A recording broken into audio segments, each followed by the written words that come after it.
Oi, gente, boa tarde. Hoje nós vamos dar continuidade àquela matéria sobre a história do Brasil. Uma aula grande, extensa, que eu resolvi trabalhar em pedaços diferentes para vocês. Na minha última aula nós trabalhamos o processo de independência do Brasil. Eu tentei contextualizar os aspectos econômicos, os aspectos políticos e os aspectos sociais do processo que levou à independência do Brasil. Eu acho que todo mundo aqui ficou bastante claro para todo mundo que quando se fala de independência do Brasil, nós falamos aí na separação entre Portugal e o Brasil. Sabemos que esse processo de independência tem muito a ver com a chegada da família real portuguesa no Brasil em 1808. Isso acabou gerando no Brasil uma insatisfação da elite em relação à liberdade que ela poderia perder com a volta de Dom João. Depois foi feita uma pressão para que Dom Pedro também voltasse para Portugal, uma vez que quando Dom João veio, instaurou-se no Brasil um sistema que dava maior liberdade econômica, maior liberdade comercial. Quando Portugal tentou reduzir mais uma vez o Brasil à condição de mera colônia, e percebam que o Brasil já era Reino Unido, isso causou um certo incômodo, esse incômodo ele cresceu bastante e isso acabou desencadeando o processo de independência. Nós sabemos que a independência do Brasil não foi da noite para o dia. O 7 de setembro é claro que é um momento ímpar, é um momento em que formalmente o Brasil ali, ele deixa claro que não aceitaria mais a condição de colônia portuguesa. Entretanto, houve todo um processo de reconhecimento dessa independência. Sabemos que o Brasil acabou se endividando com a Inglaterra para pagar Portugal. Sabemos que o primeiro país aqui da América que reconheceu a independência do Brasil foram os Estados Unidos, e isso tem a ver com o interesse dos Estados Unidos já de tentar uma hegemonia no continente americano. E esse processo ele demandou inclusive algumas guerras, porque nós sabemos que nem todas as províncias, não esqueçam, províncias é aquilo que a gente chama de Estado hoje, nem todas as províncias aceitaram a independência do Brasil já no dia 7 de setembro. Então esse processo de consolidação da independência do Brasil, ele demorou certo tempo. Uma vez que o Brasil realmente se torna independente, uma vez que a independência do Brasil é formalmente reconhecida pela comunidade internacional, talvez seja necessário a gente estabelecer que tipo de modelo esse país nascente ele instaurou. Primeira coisa, é uma monarquia. O primeiro sistema de governo que o Brasil adotou foi a monarquia, e nesse caso é preciso que eu diga, esse sistema monárquico em que a gente vai ter a figura de um imperador, que é o próprio Dom Pedro, comandando o Brasil, ele destoa de todos os processos de independência da América Latina. Por quê? Basicamente todos os países da América Latina, parece que o México teve uma experiência monárquica, mas foi curta, mas de maneira geral, todos os processos de independência da América Latina demandaram em repúblicas, sistemas republicanos, sistemas em que o povo, pelo menos aquela parte do povo que legalmente podia votar, escolhia aquele que seria o presidente. O Brasil não. O Brasil instaurou o quê? Uma monarquia. E aí cabe uma pergunta. Por que o Brasil ele acabou adotando um sistema monárquico? Os historiadores vão dizer o seguinte, gente. A monarquia no Brasil ela tem a ver com um desejo de mudar, mas ao mesmo tempo não transformar radicalmente. E isso, meus queridos, é uma constante em toda a história do Brasil. Aquela coisa que exibe uma mudança formal, mas a estrutura interna, principalmente a social, ela se mantém a mesma. Então, por que o Brasil ele acabou adotando um sistema monárquico segundo os historiadores? Primeiro, se você comparar a nossa independência com o resto das independências aqui da América, nós vamos perceber o seguinte, que os nossos vizinhos, eles se fragmentaram em pequenos países. Então, você pode pegar o mapa da América Latina, você vai perceber o bloco que é o Brasil. Então, qual foi um dos receios da nossa elite quando ela adota o sistema monárquico? É evitar que o Brasil quebre em vários países diferentes. Então, a primeira coisa que explica a monarquia, o desejo de preservar a unidade territorial do Brasil. Não havia interesse das elites brasileiras de ver o país sendo quebrado em vários pequenos países diferentes. Vocês sabem que países pequenos diferentes naquele processo no século XIX, eles teriam muito mais dificuldade, por exemplo, de manter a escravização, já que havia uma pressão muito grande de países como a Inglaterra. Um outro elemento importante que a gente tem que levar em consideração é que existia na elite brasileira uma tradição monárquica. Percebam que quando Dom João veio para o Brasil e ficou como o príncipe regente aqui, isso fez com que a nossa elite ela se adequasse e reproduzisse o quê? Todo o ideário monárquico. Então nós temos dois elementos. Primeiro elemento, o medo do Brasil se quebrar em vários territórios diferentes, e também havia no imaginário, na mentalidade, nos padrões da elite brasileira, uma tradição monárquica. Qual é a primeira coisa que tem que ser levada em consideração também do ponto de vista econômico?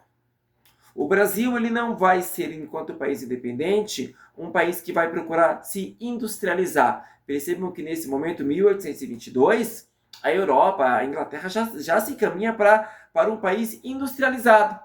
O que o Brasil vai fazer enquanto um país independente do ponto de vista econômico? Se atentem a isso. Nós vamos manter a tradição do período colonial. Que tradição é essa? Vamos produzir itens agrícolas e vamos exportar. Então, que nome se dá isso? Modelo agroexportador. O que é o modelo agroexportador? Nós produzimos gêneros agrícolas e nós exportamos para a Europa. Então, o modelo é esse, o modelo agroexportador.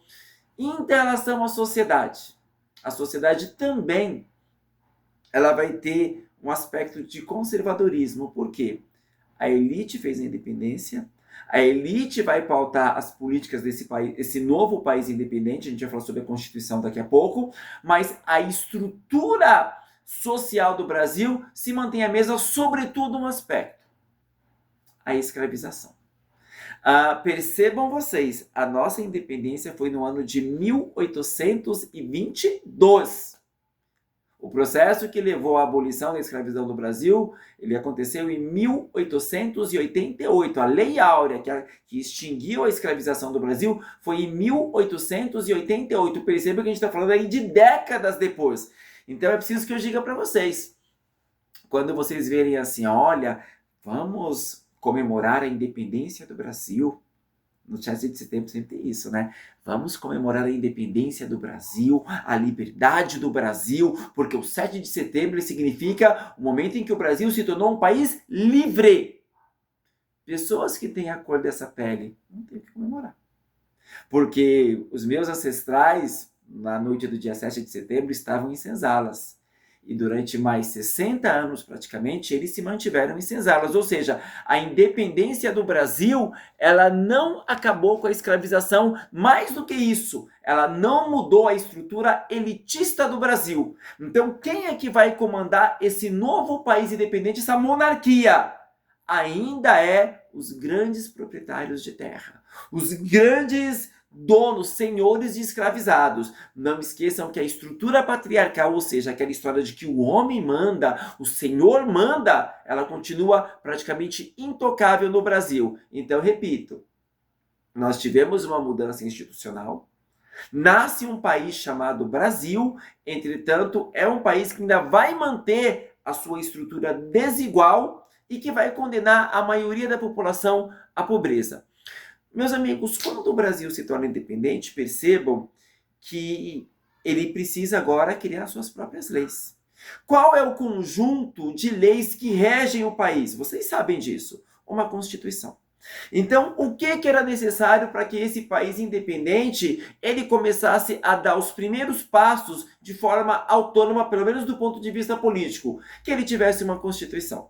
E aqui, meus amigos, até isso demanda uma compreensão da estrutura política e do jogo político que vai se desenhar no Brasil. Por quê? Nós tínhamos um imperador, Dom Pedro I, aquele que falou, olha, eu fico. Olha, a independência do Brasil, aquele que os quadros celebram como independência ou morte. Então, Dom Pedro I, ele era o imperador do Brasil. E aqui começa, no momento de estabelecer uma Constituição, não esqueçam que a Assembleia Constituinte ela já tinha sido convocada antes da própria independência. Então já havia aí a percepção de que o Brasil precisava de uma Constituição. Pois bem, quando essa Constituição, os deputados ali eleitos pela elite, eles se reúnem para escrever a Constituição, uma luta política começa a se desenhar. Que luta é essa? Os deputados, quando eles começaram a escrever a Constituição, eles fizeram um esboço dessa Constituição. Um esboço quer dizer o quê? Um ensaio dessa Constituição. E esse ensaio ele foi apresentado para Dom Pedro I. E o cara odiou de cara. Ele odiou. Por quê? Porque nessa Constituição, ele era reconhecido como imperador do Brasil.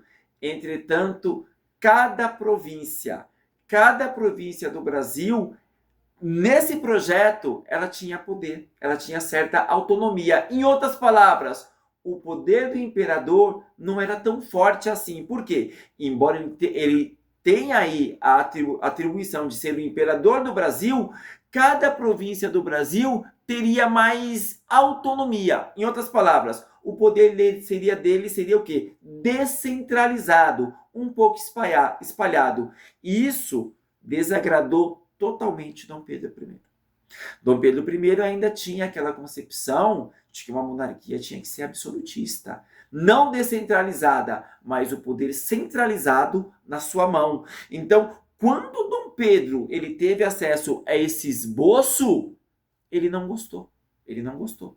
E quando Dom Pedro ele não gosta, o que ele faz? Ele manda cercar o lugar onde estão os deputados, alguns são presos, ele manda dissolver aquela Assembleia Constituinte, e aí com um pouco de tempo, em 1824, Dom Pedro I, ele outorga uma Constituição para o Brasil. O que é outorgar uma Constituição? Ele manda fazer uma Constituição e impõe ao Brasil, não aquele projeto, mas uma Constituição que foi escrita a dedo para aquilo que ele queria, ou seja, a Constituição do Brasil vai estabelecer o quê? Uma monarquia onde o poder ele é centralizado, ou seja, uma monarquia que ela vai beber na fonte do absolutismo. Quais são os principais pontos dessa Constituição? Quais foram os principais pontos? Primeiro, o poder ele vai ser dividido tal como o Barão de Montesquieu Iluminista estabeleceu. Executivo, o imperador. Legislativo, faz as leis, os deputados. E judiciário, a justiça. Aí você pode me dizer, nossa, professor, mas espera aí. Se o poder ele foi estabelecido de maneira a ser dividido, como é que Dom Pedro I, então, ele tinha todo o poder? Ele é o executivo, mas tem os homens que fazem as leis, que é o legislativo, e tem o poder de justiça, então o poder está dividido. De certa maneira, nós temos um equilíbrio do poder. Não. Sabe por que não, meus amigos? Porque Dom Pedro, ele inovou. Ele criou algo diferente. O poder no Brasil é verdade, ele foi dividido entre executivo, legislativo e judiciário. Entretanto, ele vai criar um quarto poder. Qual é o nome desse poder? Poder moderador. O que era o poder moderador? Era um poder que ele ia, na verdade, gravitar acima dos três poderes. Só que esse poder estava na mão do próprio Dom Pedro. Então, por exemplo, se houvesse um impasse entre o executivo, o próprio Dom Pedro, e os deputados, que é o legislativo, quem é que ia decidir esse impasse? O poder moderador, no caso, o próprio Dom Pedro. Então, percebam vocês, com esse artifício de você criar um quarto poder, o poder moderador, Dom Pedro ele acaba desenhando um tipo de monarquia em que o poder está na mão dele. Então, isso foi previsto na Constituição, um dos principais pontos, a criação do poder moderador. Segundo aspecto, é um aspecto que vai interessar a manutenção do poder na mão das elites do Brasil, o voto. O voto para deputados no Brasil, o voto que vai compor o poder legislativo, ele continua sendo aquilo que a gente vai chamar de voto censitário. E vocês sabem o que é o voto censitário? É um voto que ele condiciona o direito ao voto as pessoas que têm uma renda maior. Em outras palavras, a elite do Brasil, ela foi contemplada. Por quê? Porque o sistema de votação ela vai excluir boa parte da população. Escravizados, pobres, mulheres. Então percebam, apesar de Dom Pedro ele manter o poder na sua mão, essa elite ela acaba sendo contemplada. Mais uma vez, uma elite de caráter patriarcal. Um terceiro ponto, além da questão do poder moderador e a questão do voto censitário, a questão da religião. O que a Constituição de 1824 estabeleceu no Brasil?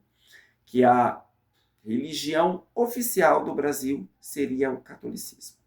Como assim religião oficial, professor? Não podia ter outras religiões? Podia.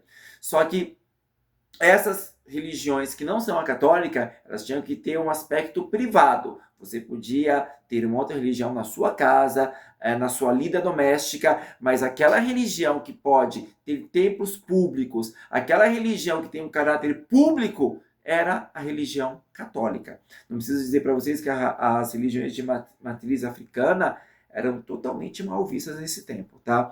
O preconceito de hoje, ele já existia naquele período, né? Aquilo que era africano, aquilo que não era exatamente europeu, cristão, era muito mal visto no Brasil, tá? Outra coisa sobre esse arranjo da religião católica no Brasil. Foi estabelecido nessa Constituição um arranjo religioso chamado padroado. O que é o padroado? Nós sabemos que a religião católica, ela tem sede, ou pelo menos o seu poder gravita no Vaticano, lá em Roma, Itália. Quem manda na Igreja Católica é o Papa. Ele que determina os cardeais, os bispos e aí por diante. O padroado estabelecia o seguinte, que quem na verdade estabelecia quem seriam os bispos no Brasil, as autoridades religiosas, não seria o Papa, mas o próprio imperador do Brasil. É como se a Igreja Católica virasse, meus amigos, uma repartição do Estado. É como se os bispos, os padres fossem funcionários públicos. Ao respeito, sim, ao respeito ao Papa Católico, entretanto, esse arranjo de mudar as peças dentro da Igreja Católica era uma atribuição não da Itália, não do Papa, mas sim do próprio imperador. Então o nome disso é padroado. Isso vai durar no Brasil praticamente até o final do período monárquico, que é o primeiro reinado que a gente está trabalhando agora, vai ter o período regencial, depois o segundo reinado com Dom Pedro II. Então, só na proclamação da República, no final do segundo reinado, é que essa questão do padroado ela vai deixar de existir no Brasil. Meus queridos, Dom Pedro I, ele vai ficar 9 anos no poder. Ele vai ficar de 1822 até 1831. 9 anos no poder. Que nome nós damos a esse primeiro período monárquico no Brasil com Dom Pedro I? Primeiro reinado. O nome já, acho que já é autoexplicativo. Primeiro reinado. Dom Pedro ele podia ficar a vida inteira no poder. Não esqueçam que uma monarquia tem caráter hereditário, passa de pai para filho, mas também tem caráter vitalício. Enquanto a pessoa ela goza de sanidade mental e saúde e vida, ela fica no poder. Entretanto, Dom Pedro I ficou apenas 9 anos no poder. A pergunta é, por que o primeiro reinado ele durou tão pouco tempo? Dom Pedro, quando ele proclamou a independência do Brasil, ele era tido como um libertador. Ele era um homem venerado, era um homem que, teoricamente, ele tinha trazido o quê? A liberdade para o Brasil, a independência. Quando Dom Pedro ele viajava ali pelas províncias, dizem que nos primeiros anos as pessoas abriam a janela, jogavam flores, homenageavam. Enfim, ele era uma figura benquista no Brasil. Entretanto, nesses 9 anos que ele ficou como imperador do Brasil, o que ficou bem claro? Uma relação de extremo desgaste. Aquela figura que era benquista, ela começou a se desgastar. Ela começou a se desgastar, meus amigos, não só entre a elite, mas entre o próprio povo, mais humilde também. E aí eu começo a explicar o porquê. Primeiro, o autoritarismo. Quando você pensa que havia uma constituição, um esboço de constituição, e o cara simplesmente ele rasga, porque entende que o seu poder foi questionado, quando ele manda prender alguns deputados, quando ele impõe uma constituição ao seu gosto, que coloca o poder na mão dele de maneira centralizadora, percebam que aí a gente já tem um viés autoritário. Então ele já começou com o pé esquerdo. Então isso já depois contra ele. Um segundo aspecto mais, como eu posso dizer, mais de ordem pessoal é o seguinte. O Brasil é um país católico, é um país conservador. Dom Pedro, ele tinha a princesa Leopoldina, que, como eu já expliquei para vocês, a esposa dele, ela teve uma influência muito grande ali no processo de independência, né? Dizem que foi ela que falou: Pedro, o momento é agora, ou você volta para casa do teu pai lá em Portugal, ou você se torna imperador. Então, a princesa, ela tinha, como eu posso dizer, um certo ibope com o povo. Era uma figura que era reverendada também no Brasil, né? Reverenciada no Brasil. E Dom Pedro, ele sempre foi um mulherengo, quanto mais, meus amigos. Várias amantes, filhos por fora. Só que uma amante especial chamava muita atenção, a Domitila. A Domitila é a famosa Marquesa de Santos.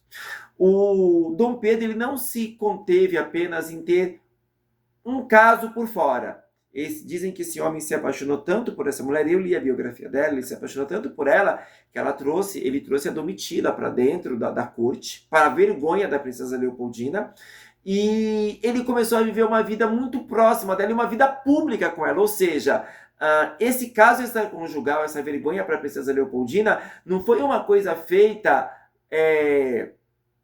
escondida, foi uma coisa muito pública, e isso acabou depondo muito contra ele. Então perceba, um autoritarismo político, essa coisa pessoal que depois também contra ele, mas outras coisas, outros fatos também vão depor de maneira decisiva contra eles. Eu vou expor aqui dois. Primeiro é a Confederação do Equador. Foi uma revolta que começou, meus amigos, em Pernambuco, abrangeu Ceará, o Rio Grande do Norte, então ela cresceu. O que foi essa Conferência do Equador? Foi, na verdade, um levante. Foi um levante contra Dom Pedro. Por quê? Primeiro, contra o autoritarismo. Segundo, devido à crise econômica que o Brasil estava mergulhado. Terceiro, meus amigos, os impostos. O Pernambuco, o Nordeste do Brasil, de maneira geral, era bastante rico. Entretanto, havia problemas ali com a exportação da cana-de-açúcar, regiões como o Haiti também produziam, então havia uma crise econômica. Só que Dom Pedro, que estava no Rio de Janeiro, ele começa a pesar muito com essa questão dos impostos. Então isso gerou uma insatisfação muito grande em Pernambuco e depois isso se espalhou. Meus amigos, essa Confederação do Equador, ela tinha caráter inclusive republicano. Então você tinha alguns ali, tipo Frei Caneca, um religioso que também estava na linha de frente dessa grande revolta, eles defendiam alguns setores o quê? Um sistema não monárquico, mas um sistema realmente republicano, onde os próprios políticos ali poderiam eleger o povo ali, a elite podia eleger aquela pessoa que iria mandar. Então, essa confederação, ela pegou em armas, ela chegou a esboçar uma independência do próprio Brasil, e aí o que Dom Pedro fez? Ele reprimiu com muita força. Uma das coisas, meus queridos, é importante que eu diga isso, que fez a Confederação do Equador ela ruir, ela ser derrotada por Dom Pedro, foi o seguinte, meus amigos.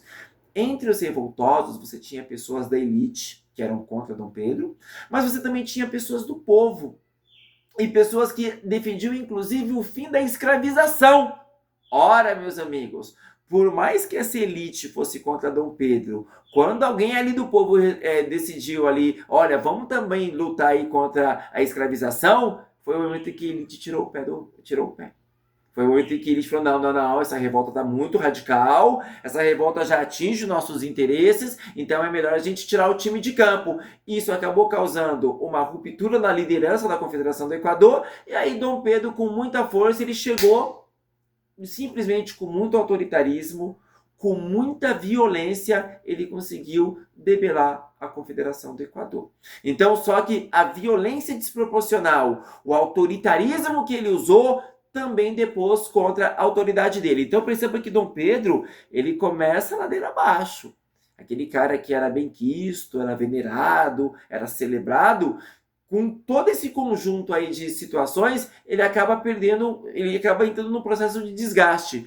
Um outro problema que ele enfrentou, e talvez essa tenha sido a gota d'água, foi a questão da cisplatina. O que era a cisplatina, meus amigos? É uma região no sul da América que pertencia ao Brasil. Essa região, na verdade, ela já era objeto de disputa entre Portugal e Espanha, já no período colonial. E ali você vai ter a fronteira entre o Brasil e a Argentina. O que foi a questão da cisplatina? Foi uma guerra, gente. Uma guerra entre 1825 e 1828. Guerra contra quem? Brasil e Argentina. Esses dois países ali, eles entraram num conflito armado brutal, querendo essa região chamada Cisplatina, perto do Rio da Prata. A Argentina queria para ela e o Brasil, que já tinha posse, também queria manter essa posse. Essa guerra ela custou muito para o Brasil. Primeiro, o Brasil foi derrotado militarmente. Segundo, essa guerra custou muito dinheiro para o Brasil. A economia brasileira, que já não ia bem das pernas, ela acaba desandando ainda mais. Então, essa guerra, além da humilhação da derrota militar, ela vai trazer o que também, meus queridos? Ela vai trazer uma crise econômica severa para o Brasil. E aí eu diria para vocês que nem o Brasil e nem a Argentina venceram essa guerra. Porque, diante desse impasse, os dois lados sangrando muito, o que aconteceu? Essa região chamada Cisplatina, ela não vai ficar nem para a Argentina e nem para o Brasil. Ouçam o que eu vou dizer. Essa região vai se tornar um país que todo mundo aqui conhece. O Uruguai. Vai nascer desse conflito um país chamado Uruguai. Então, independente, não é do Brasil, mas também não é da Argentina. Então, percebam, o Brasil, na prática, ele perdeu parte do seu território. Perdeu por quê? Porque antes da guerra, essa região pertencia ao Império Brasileiro. Então, essa guerra cisplatina, ela pegou muito mal para Dom Pedro. Os jornais meteram pau, a elite meteu pau, enfim, a derrota militar colocou em dúvida o próprio poder do imperador. Então, é nesse momento em que a sociedade brasileira, elite, a imprensa brasileira na mão da elite, começa a sentar o aço em Dom Pedro. A situação se torna tão insustentável, meus amigos, que não teve outro jeito. No dia 7 de abril de 1831, esse rei ele vai abdicar. O imperador Dom Pedro I, ele vai acabar abdicando. Esqueci de falar para vocês, acho que tem uma coisa que envolve aqui São Paulo, eu tenho que falar, né? Um dos principais opositores de Dom Pedro I era um jornalista aqui de São Paulo. Dizem que ele escrevia muito bem. O nome desse cara tem até o nome de uma rua, Rua Líbero Badaró. Esse jornalista se chamava Líbero Badaró e ele escrevia coisas muito ácidas contra Dom Pedro, né? Ele exigia que realmente Dom Pedro não tinha condições de se manter ali à frente do Império Brasileiro. E mataram o cara, mano. Sentaram o aço no cara, assassinaram o cara. É claro que quando Líbero Badaró ele é assassinado, embora não houvesse nenhuma prova contundente, a suspeita pela morte de Líbero Badaró, um assassinato que causou grande comoção, sobretudo aqui em São Paulo, foi atribuída a Dom Pedro. Então, se você pegar o autoritarismo, a Conferência do Equador, a questão da Cisplatina, o autoritarismo desse homem e colocando aí o ponto final, o assassinato do Líbero Badaró, no dia 7/4, Dom Pedro I, ele vai embora, né? Vocês sabem que antes dele ir embora, alguns portugueses ainda tentaram defendê-lo, né? Tentaram defendê-lo porque, afinal de contas, era um rei português, né? E no Rio de Janeiro, esse embate entre os brasileiros que queriam botar o cara para fora e os portugueses chegou às vias de fato, né? Vocês sabem que entre o dia 11 e o dia 16 de março de 1831, dia 11 a 16 de março, exatamente isso, o bicho pegou no Rio de Janeiro, gente. Brasileiros e portugueses saíram no braço, em praça pública. Eles têm um nome para isso, são as noites da garrafada. Por quê? Porque a garrafada comeu solto no meio da rua, né? Mas aí não teve jeito, gente. Dom Pedro ele acaba abdicando, ele vai embora para Portugal. Isso quer dizer que um brasileiro vai assumir o poder? Não. O Brasil era uma monarquia, gente. E Dom Pedro I, ele tinha um filho pequeno, 4, 5 anos de idade, né? E esse filho pequeno, ele, claro, uma criança, ele não tinha condições de subir ao trono, mas ele foi deixado no Brasil. Foi deixada e essa criança ela vai ser educada, muito bem educada, com o melhor que o dinheiro, o melhor que se podia dar de educação para uma criança. Essa criança é Dom Pedro II, gente. Essa criança que daqui a um tempo, quando ela tiver idade para isso, ela que vai ficar no poder a título de Dom Pedro II, né? Dom Pedro I ele vai embora. Dom Pedro I, inclusive, lá em Portugal, ele vai entrar num atrito com o irmão dele, né? E vão lutar por causa do trono português, enfim, esse tipo de coisa. Mas isso já não nos pertence mais, né? O fato é que, mas é preciso que eu diga, ele vai morrer, tá bom? Dom Pedro I, gente, ele vai morrer com 36 anos de idade lá em Portugal. Vocês sabem que aqui no Brasil teve gente que tinha esperança que ele voltasse, né? Tinha um grupo chamado Regressistas, né? Era um grupo que tinha uma esperança que ele voltasse e restabelecesse ali o primeiro reinado, tal. Isso nunca aconteceu, ele morreu, né? É isso, gente. Com isso, nós acabamos aí o que nós vamos chamar de primeiro reinado, tá? Período curto, mas um período em que vai deixar bastante claro o jogo político no Brasil. No primeiro reinado, o Brasil se mantém como um país escravocrata, nossa vergonha, né? Um país que ainda vai estar na mão das elites, também para nossa vergonha, e um país que vai deixar bem claro que existe um jogo político.